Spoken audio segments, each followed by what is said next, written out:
Ladies and gentlemen, Steve Jobs. Good luck.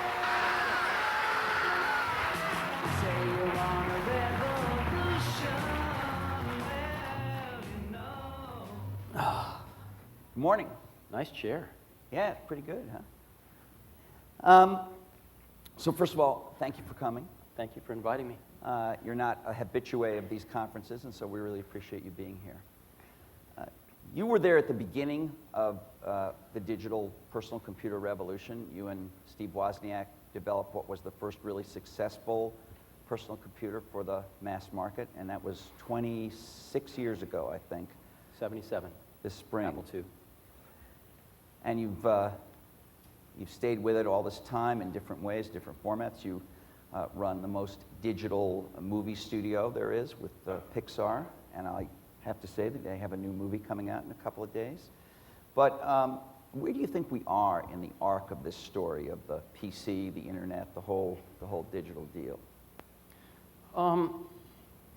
Well, the personal computer has been a pretty amazing thing in that it's morphed into these different things over the years and the decades. So first it was a hobbyist tool, and the reason the Apple II was successful was because we saw that for every hardware hobbyist that wanted to put a hardware kit together, there were thousands of software hobbyists that didn't know how to do that, didn't have soldering irons, but wanted to mess with software. And so we sold really the first ready-to-go personal computer. And that's what it was for the early days. And then Bricklin and Frankston. Who's Bob here? Frankston is here. I know, I saw him last night. Invented the first spreadsheet. And that kicked off something entirely new. And before long, the personal computer was being welcomed into business, and the whole productivity, the age of productivity began, and that's what really fueled a lot of the growth. But then, as the personal computer sort of saturated that particular function, people were speaking of its plateau and even its demise in the early 90s.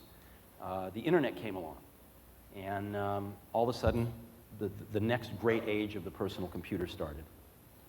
And everyone replaced their personal computers with faster ones that could run these new web browsers, and everybody got on the internet, and the industry was very healthy for a while. And then, starting early in this decade, that had plateaued, and everyone was saying the personal computer was past its prime. But we feel very strongly at Apple that there's a third great age of the personal computer coming, and it's where the personal computer becomes sort of your digital hub. And we articulated this, 3 years ago. And a lot of people have said the same words since then, but hardly anybody's delivered on it. But it's slowly starting to happen. I think we've tried to deliver on that as well. And people say, well, what's that mean? And how many of you have a digital camera? Right. Well, you can't do anything with a digital camera without a personal computer. There's nothing to do with it. I mean, you look at the pictures on the tiny little display on the camera, that's about it. So your pictures are in your computer now. Anyone under 25, their entire music library is in their personal computer now. It's not in CDs in some bookshelf in their living room. It's on their personal computer, and hopefully on their iPod.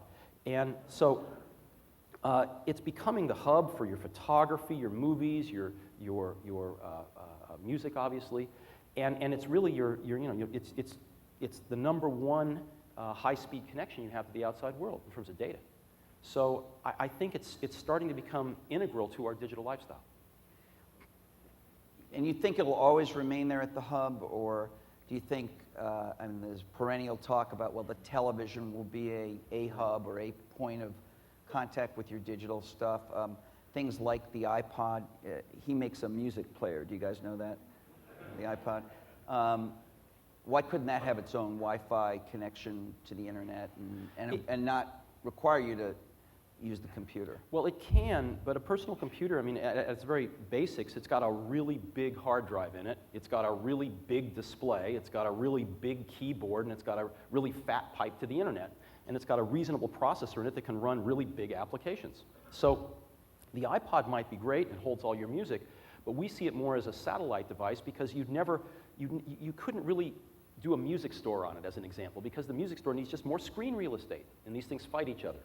So if you want a compact thing you can put in your pocket, unless there's a breakthrough in foldable displays over time or something like that, it's going to be hard to really browse a music store and find the music you want on the iPod itself, even if it has an internet connection. So since you've been back at Apple, it's been about, I think, what, 6 years? Not 97 you came back? 6 years this 4th of July. You've had quite a few hit products. You've gotten lots of critical praise, not only in terms of the Mac, but the iPod also being generally regarded as by far the best music player. But the market share for Apple, and there's a whole history of reasons why Apple doesn't dominate the field, and we won't go over that, but the market share for Apple has not really increased dramatically. So why? You're doing great products. You're much more price competitive. In some cases, in my research, you're actually priced more aggressively than a Windows counterpart in some of your models. How come you're not doubling your market share or whatever? Well, we ask ourselves that a lot. If you get a little surgical about it, what you see is that the markets that we serve many markets, but the three primary ones are consumer, education, and the creative professional market. The problem that we've had is that our creative professional market, graphics houses, ad agencies, et cetera, have been in the toilet for the last several years, more so than the general market has. And so our creative pro market's been suffering. Secondly, education, we've made some mistakes, and as you know, education is down the last 3 years. So, but some of your rivals have gained ground on you in education, right? Well, actually, some of our rivals have gained ground primarily by taking share away from their competitors. Okay. But we've made some mistakes too. And so 2 of our 3 markets are down, are depressed. In the consumer market, we've more than doubled share in the last year. Really? Yeah, really. What is your share in the consumer market? It depends who you talk to, but it's somewhere... I'm talking to you. Our share of the consumer market's between 5 and 10%. Okay, good. Yeah. And our stores have been phenomenal. We have almost 60 retail stores open, which were the best buying experience for a personal computer on the planet, and doing quite well. We've had over 15 million people, 15 million visitors through them since we opened the first store 2 years ago. A lot of people think, given this string of great products you've done, that, and given the iPod, that's a portable device, that you should be making a PDA. There's constantly rumors. You're going to make a PDA. You're going to make a tablet. You're going to make a cell phone. Can we just touch on those? Sure. Because there's a lot of excitement around those generally in the industry. So let's just start with, say, a tablet. Are you going to make a tablet? What do you think about the tablet? No plans at the current time to make a tablet, no. You saw your old friend Bill Gates up here being really enthusiastic about it last night. What do you think about it? Well, I mean, I think it's great that they're trying, but it turns out, that I would characterize it a little bit differently than Bill. Bill characterizes it as a device you can take to meetings and take notes. Well, I see people with notebook computers at every meeting I go to taking notes. So I don't think that's what it's about. I think it's about handwriting input versus a keyboard. And handwriting recognition's been tried over and over again, and even when you get it really good, it turns out Apple, believe it or not, after all that pain that they went through with Newton, has the best handwriting technology in the world now. It's way better than anything else. Really? Yeah. You know the problem? It doesn't matter. It's really slow to write stuff. You could never keep up with your email if you had to write it all out. And so it turns out that people want keyboards. I mean, when I started in this business, one of the biggest challenges was people couldn't type. And one day we realized that death would eventually take care of this. And so people know how to type now.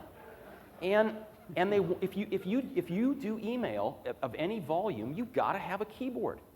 And so if you've got a device that's a... I don't know, Bill said it's really easy to do a handwritten email last night. So we look at the tablet and we think it's going to fail.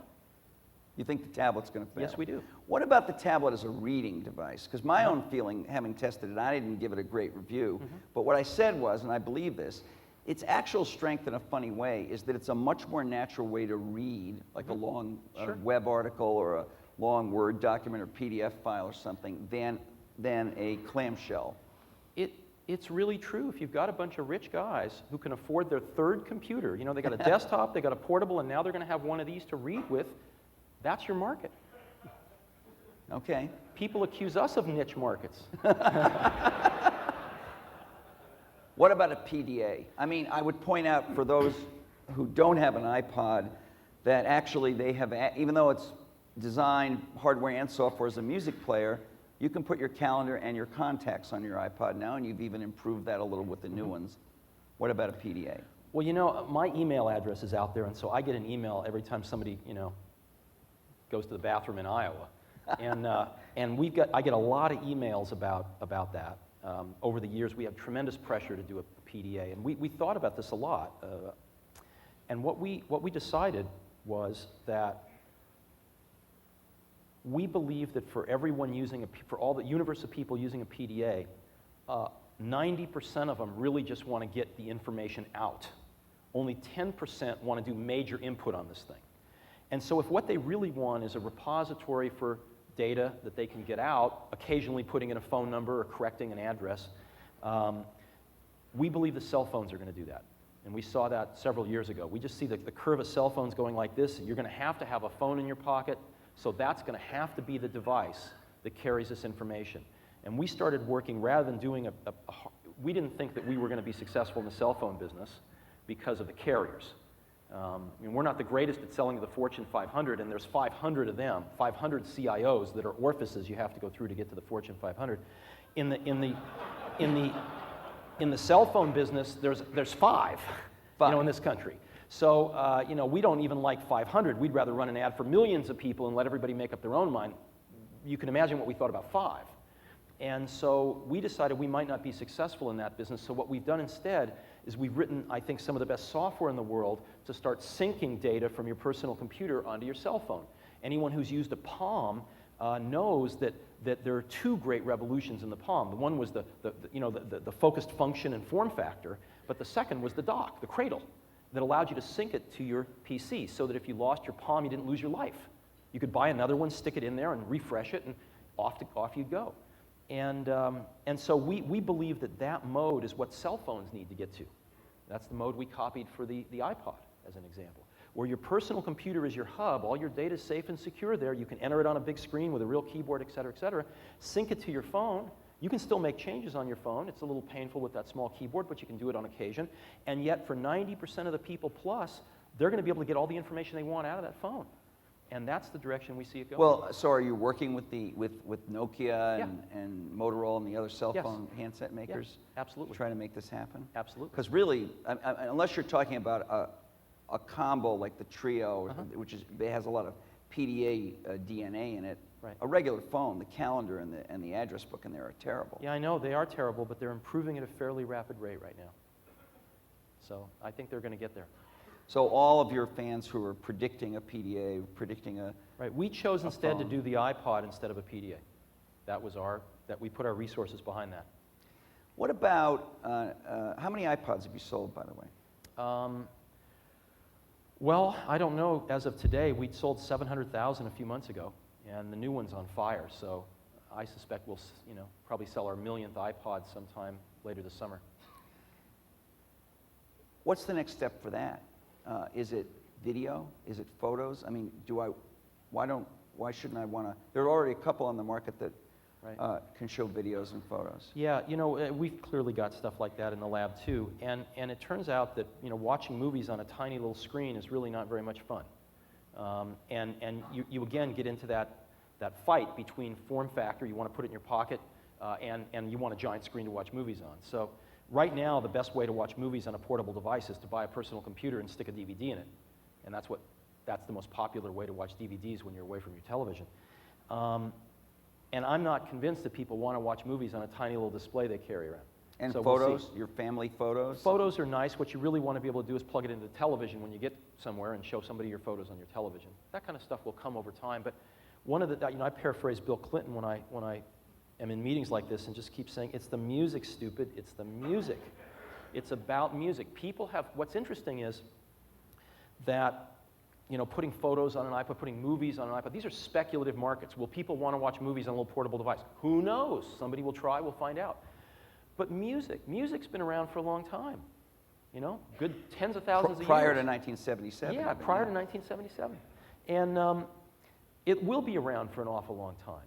And people have had portable ways to listen to music for a long time, and it's huge. So this is not a speculative market.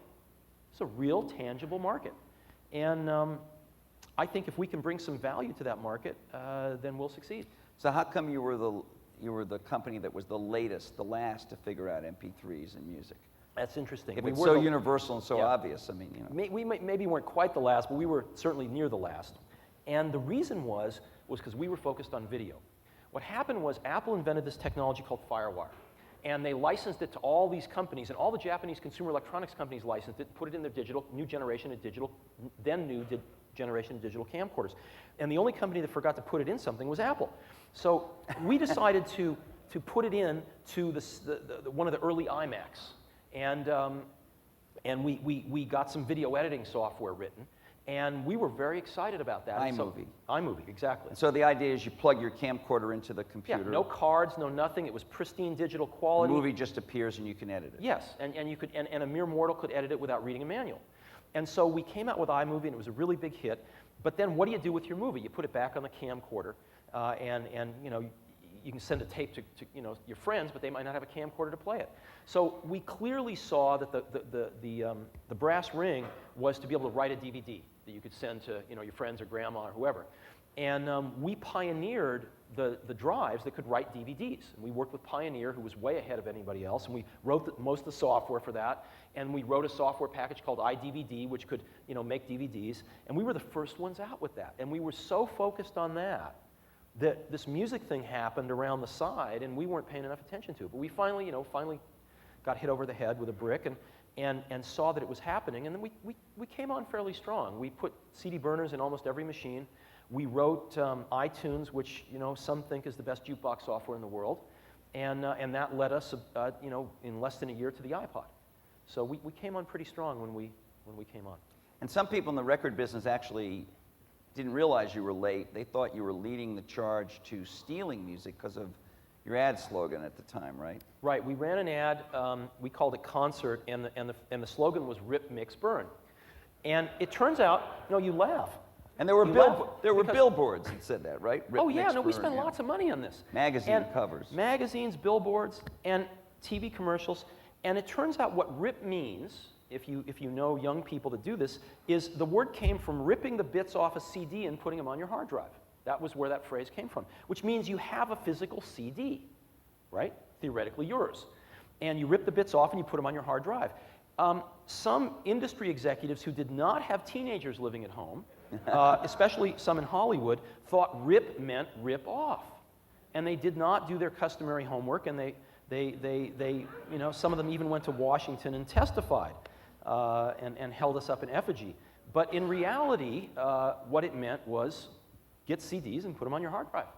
So now you're in the music business, right? I mean, Well, a little 3 bit, weeks yeah. ago you announced what I think is the first usable, attractive, legal music service for downloading songs. You're a computer company. Why are you in that business? What's the deal there? Well, again, the definition of what a computer company is morphing. You know, a computer company is a company that cares deeply about digital photography now. A computer company is a company that cares deeply about digital movie making. I mean, between iMovie and a pro product we have called Final Cut Pro, we're the largest video editing supplier in the world now. We're the largest pro video editing supplier with Final Cut Pro. We're much bigger than Avid now. And you know, our stuff is used by more consumers than anyone else. So we care deeply about video editing, and we care deeply about music. And as you know, Napster and Kazaa hit the music industry like a tsunami. They didn't know what hit them for a few years. And you know, everybody's threatening to sue everybody else, and everybody's at war with everybody else. And we looked at this and we thought, gosh, there's got to be a middle path out of this. And when we did the iPod, we tried to walk a middle path. We said, you know, this thing could be the coolest thing ever invented, and it could also be a theft shuttle. And we're optimists. We believe that 80% of the people stealing music don't really want to steal music. We think they'd rather be legal if somebody offered them a competitive, compelling way to be legal. And we felt that most of the people using an iPod really would want to use it in an honest way. So we put software in there that means that makes it so it's not so easy to make it a theft shuttle for a normal, honest person. You could say that you crippled it for an honest person because Yes. it is perfectly legal to take your music from an iPod and move it from one of your computers to another. There's nothing illegal about that. We And did- you didn't allow that. We crippled it in some ways to try to walk that middle path. Both sides have to give up something to walk the middle path. And we did. We made it so that it will only sync with one version of iTunes. So if you take your iPod over to your friend's house, it'll put all their music on it, but it'll take yours off. If you take it back to your house, it won't put their music on your computer. It'll put yours back on and take theirs off. Unless you download one of 20 free utilities. that If let you do want to that. get around it, you can. With all this talk of DRMs and this and that, I guarantee you there's nothing that can't be hacked. The question is, will it keep honest people honest? Will it give them a nudge in the honest direction? And I think we did walk a really good middle path with the iPod. I think a lot of people have held it up and said, hey, this is pretty good, and on both sides of that. When you did that, were you already thinking ahead that you wanted to do deals with the labels to do your music service? It had crossed our mind, but It we had hadn't crossed your started yet. So you were able to say to them, look how we constructed the iPod and all of Yeah, that. but as Bill said last night, I mean, Apple also is one of the few companies in our industry that has a lot of intellectual property. You know, I mean, other companies don't. But Microsoft, Apple, we have a lot of intellectual property, and software looks a lot like music, you know, bits on a disk to steal. We don't want people stealing our software either. So about 3 weeks ago, you launched this iTunes Music Store, and there are a lot of things that differentiated, I think, from the other services. But one of the big ones is that you got better digital rights from the labels. Right. So that your customers at your store can do more with the songs they buy. They can actually buy them instead of renting them, and they Correct. have some freedom to do it. Why did they do that for you? Was it because you were in the movie business? Was it because you were charming? Was it, I mean, because they figured the Mac is only a tiny part of the world, it doesn't Sure. matter? You know, you got to step back even a step further. One of the things I learned at Pixar is the technology industries and the content industries do not understand each other. In Silicon Valley and at most technology companies, I swear most people still think the creative process is a bunch of guys in their early 30s sitting around on an old couch drinking beer thinking up jokes. No, they really do. That's how television's made, they think. That's how movies are made. And I've seen from Pixar that couldn't be further from the truth. The folks on the creative side work as hard as any technology folks I've ever seen in my life. They're just as disciplined. The process is just as difficult and disciplined as an engineering process is. And the contrapositive is true too, which is people in Hollywood and in the content industries, they think technology is something that you just write a check for and buy. They do not believe that they don't understand the creative element of technology. They don't understand that all technology is not created equal. They don't understand that this stuff is created by people working extraordinarily hard with passion, just like the creative talent that they have. And so these are like ships passing in the night. I mean, one of the greatest achievements of Pixar was it brought these two cultures together and got them working side by side. And so when we looked at the music industry, most of the folks in the tech industries thought the record companies were completely brain dead. You know, why haven't they jumped on this new business model? Why don't they understand where things are going? Well, it turns out that record companies, the most important thing they do is not distribute music. That's not what they do. It's not even market music. It's picking which of 500 people are going to be the next Sheryl Crow. That's what they do. And some of them do it quite well. And it's an intuitive process. There's not enough data. But they have to pick, and they have to decide who to invest in, and they manage a portfolio, and some of them do it awfully well. And if they don't do that well, the rest of it doesn't matter, right? So that's what they do well, and people that do well at that end up running the music companies, the good ones anyway. And so it's not surprising that they didn't understand Napster. It's not surprising that they didn't understand that distributing their content over the internet was the next big wave. And we went to them and we talked to them about this, and we made a lot of, and they told us we were all wet. This was a few years ago. And we made a lot of predictions. We said, we think MusicNet and PressPlay are going to fail, and here's why, and this and this and this and this. And they said, well, you're all wrong, get out of here.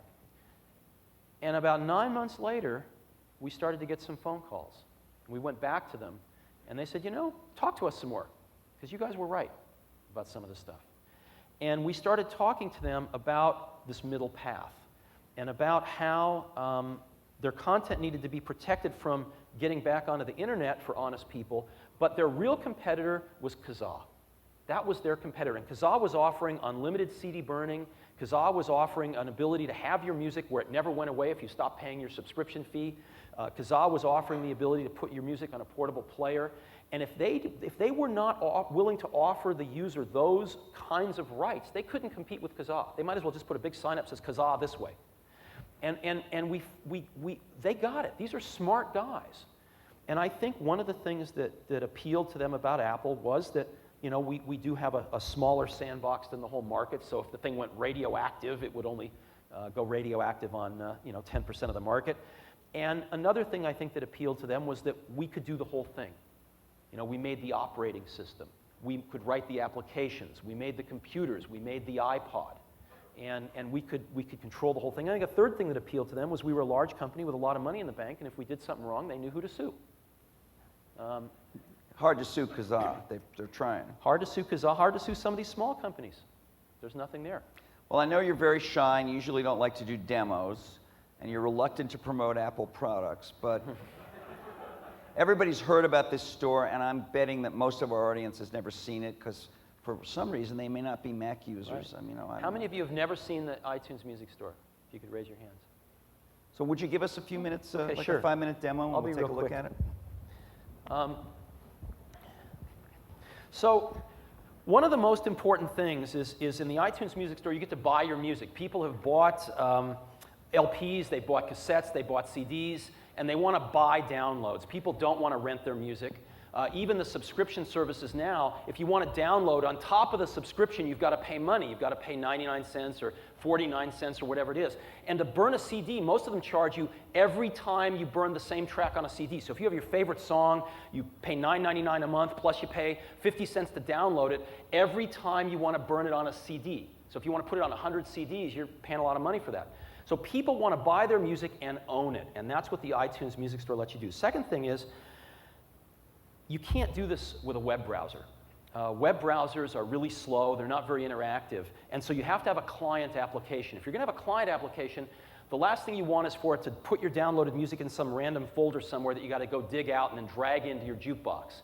So we decided to build it right into the jukebox itself. So here's iTunes, this is our jukebox, and what we did was we put over here Music Store, and you push this thing, and boom, that's the Music Store. You're in it. When you download music, it puts it right in your jukebox. So with the screen we're looking at now, this is coming from a server. This is coming at from a Apple. server at Apple. The first screen was songs you have on your hard disk. Yeah, that you these own. are the songs I have on my hard disk, and I own them, and this is our jukebox, and you can just, play one. And you can go to the Music Store now. Here's the home page of the Music Store. And what it features is it shows us our top song downloads and top album downloads over here. And so I can get to songs over here. It shows us a few featured songs, new releases. New Release Tuesday happened yesterday. This is when the music industry releases their new songs. You can look at those. Here's some featured artists over here. And so let me just go through a way of finding some music. You can go over here and say, here, top album download, Jack Johnson. Here's an album of his. And in Jack Johnson, we can, just go to a song and play it. Now, this is a really big deal. There's a free, high-quality, 30-second preview of every song on the store. And it turns out 30 seconds is a long time for a song. It's like 20% of a song. And so you can listen to what you might want to buy and move all around, and every single song has a preview. We also show you that, the top downloads of that particular artist. So we'll go to another album here. You just click on these things.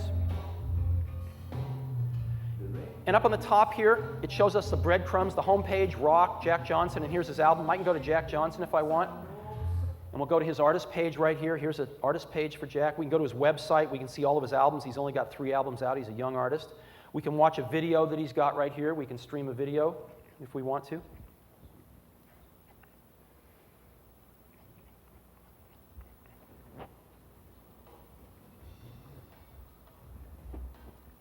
Okay, but the heart of this is that you can just buy the songs when you want them, right? Well, let's go back and find some songs some other ways. So we can go to an album here. We can say, you know, here's an old Fleetwood Mac album. And we have some exclusive tracks from artists that you can't even get on CDs. So these are some cuts from Fleetwood Mac that you can't even get on a CD. And to buy one of these tracks, all you do is you push buy song. I have to type in my account here. Whoa, okay. They don't know who you are, They don't know Steve. who I am. Okay, this should work. Try one of your other passwords. I only have one. Yeah, try Yahoo, I'll get it, okay. Anyway, you'd hit that download button and you'd download the song. Wayne, you know a password that I don't know? No? Such is life. So let me go back to the home page. Yeah, what's that? Jingle, oh, okay, great. Everybody got that down? Great. So, I push a button, it connects, and I'm downloading the song. So now you can't take it back. You click. That's that right. Song's You getting click, downloaded. you own it. We have one-click downloads. We have an online store that does between $1 billion and $2 billion a year. We have one-click shopping. We're the only other folks in Amazon that do. We have extended that to one-click downloads. You click the button, bills your credit card, downloads the So song. if your 7-year-old gets on this and starts clicking, Yeah. you're hosed. Well, you have a lot of great music. Okay, and so now I can go to my purchase music playlist, and there's my song. And I've got, you know, album art here and whatever else I need. Now that song now is on this Mac. That's on the hard it's disk. on the hard disk. I own it. Nobody's ever going to take it away from me. If I quit paying a monthly subscription fee, I can burn as many CDs as I want. I can put it on as many iPods as I want. I own it. And you can put it on how many computers? Up to 3 Macs. No Windows computers. Not yet, Okay. but we're going to have a version of Windows by the end of the year. And what if I upload this to Kazaa? It will only play on those 3 Macs. So somebody else can download it, but Won't be very Won't be interesting. very interesting, Yeah. okay. So now let me go search for some music. I can search for, you know, Soak Up the Sun, and I can just type it in here, and boom, there's that album off of Sheryl Crow, or that song, excuse me. And I can go back here and again go to Sheryl Crow's page. I can go to that album. I can see all the music that she's got. Pick any album. Go there. Play any of the songs I want. now there are some big artists you don't have on here. Yes, there are. I mean, you have what, 200,000, 210,000, something like that? 200, we have over 200,000 tracks. We don't have the Beatles yet. Some of the big artists have carve-outs in their contracts that don't allow the labels to distribute them online. We visited with many, many artists personally. Fortunately, most of them use Macs and they all have iPods, and so they were very, very trusting of us and let us put their music on here, but we don't have it all. We're getting more every single week. I want to show you one other thing on here that I love. All right. You can type in a song. Whoops, you got to know how to type. One for the Road. It's an old song, One for the Road. And it's just amazing when you start getting these large music libraries what you can see in here. Like, here's a bunch of versions of it. Here's Willie Nelson.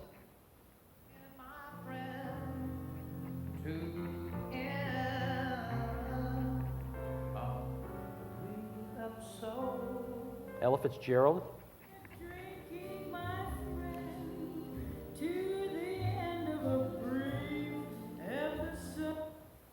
Henry Belafonte. Harry Bell.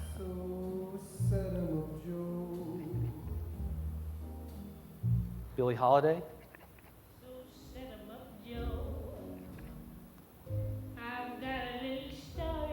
Bette Midler. You name it. And of course, Frank Sinatra. I hope you didn't mind my band in your ear. And if you wanted these, you just click that. You just click that buy Buy button and song. you own them.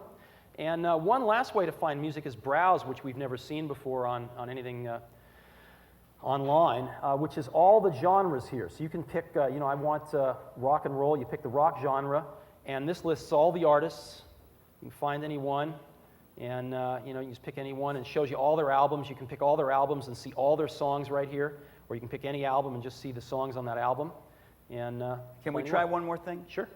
For some reason that I don't understand, Kara Swisher's favorite song is Copacabana by Barry Manilow. You have no idea how hard it was for me to stop her from playing that as one of the songs here How do at you the spell it? conference.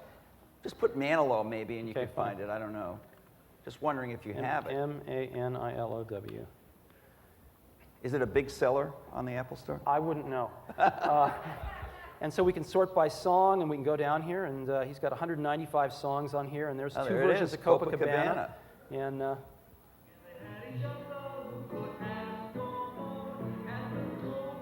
Am I right? I mean, you know, there it is. great, yeah, that's great. Thank you. All right. Just take some questions.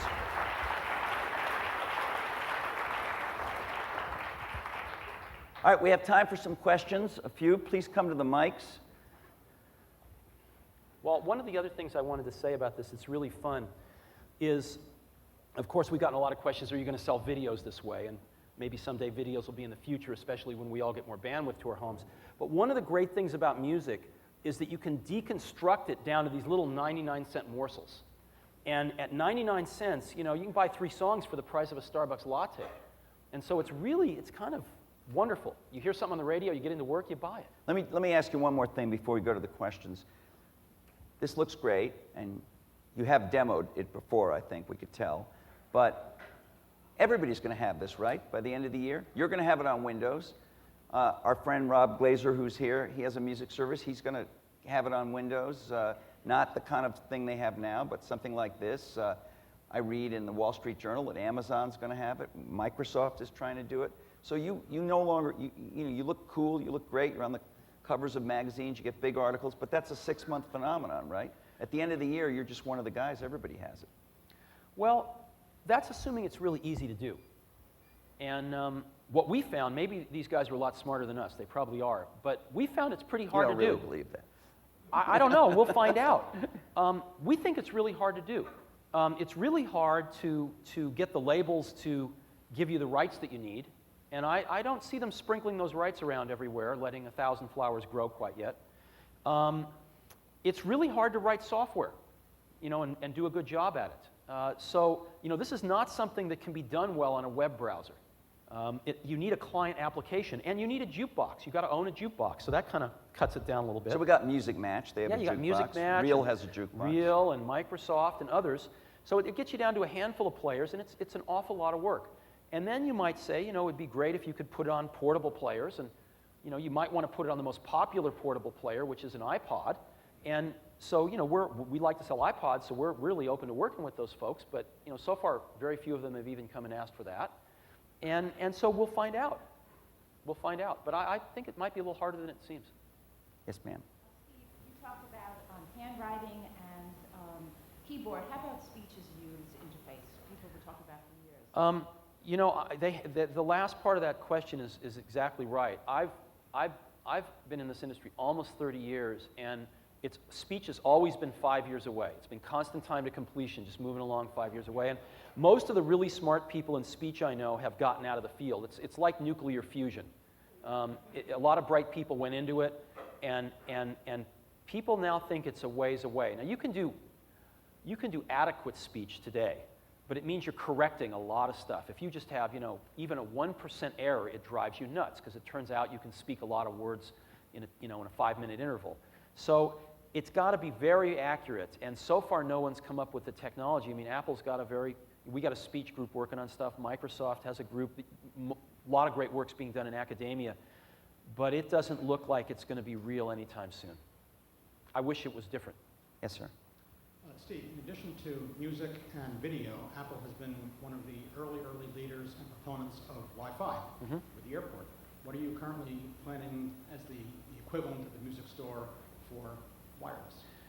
Well, you're correct. Apple was the first computer company to ship really a low-cost Wi-Fi device with Airport 3.5 years ago, maybe 3.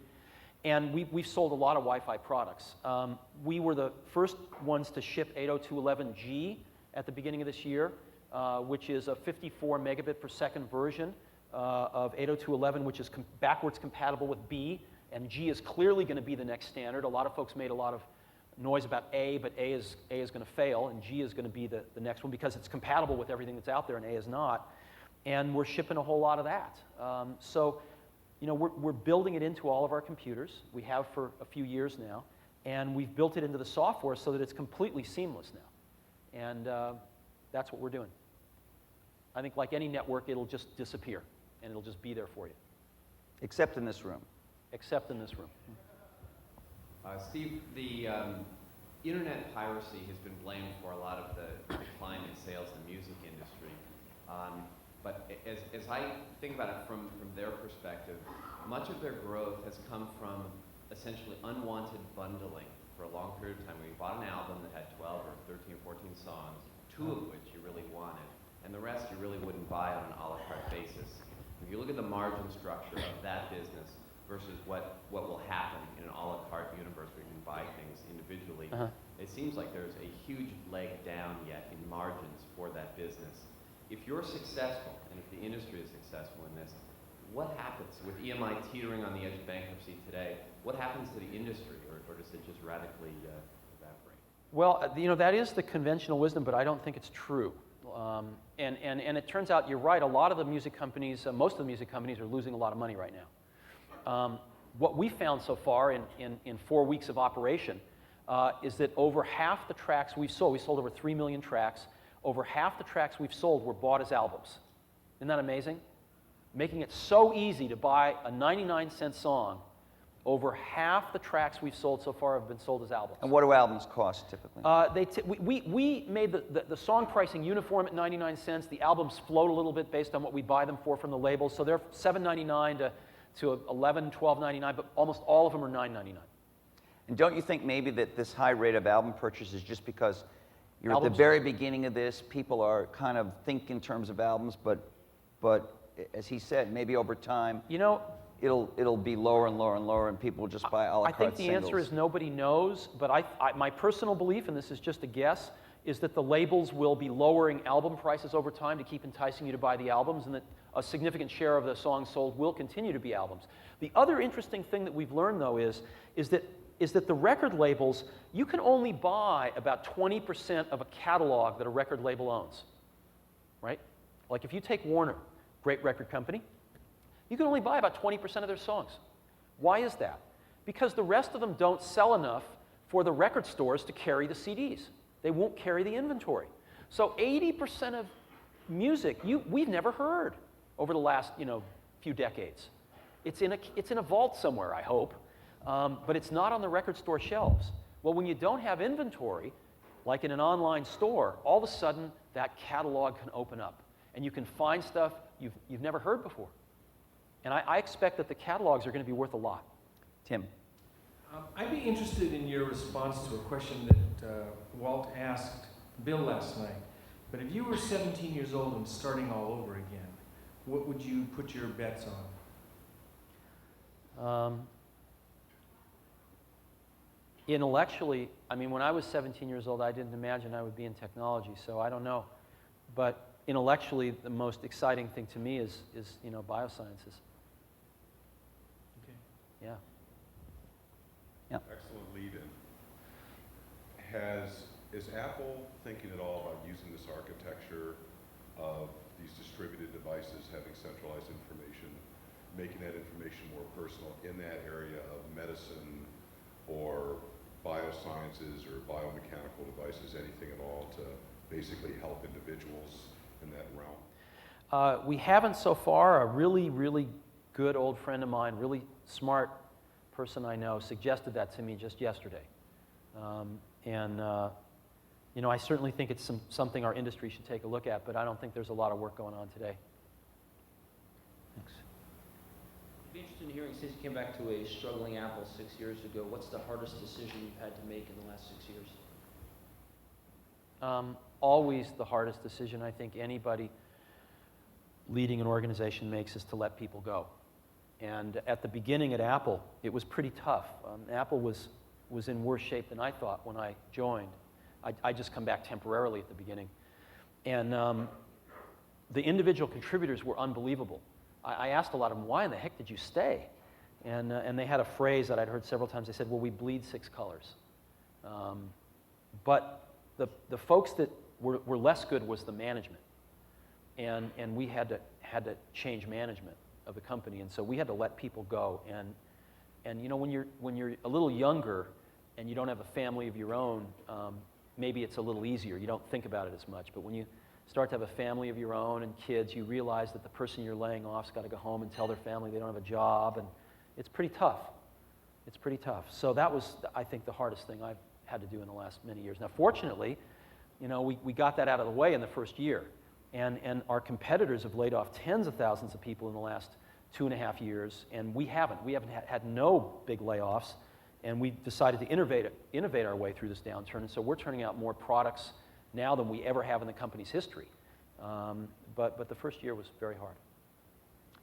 Thanks very much, Steve. Thank you, Walt.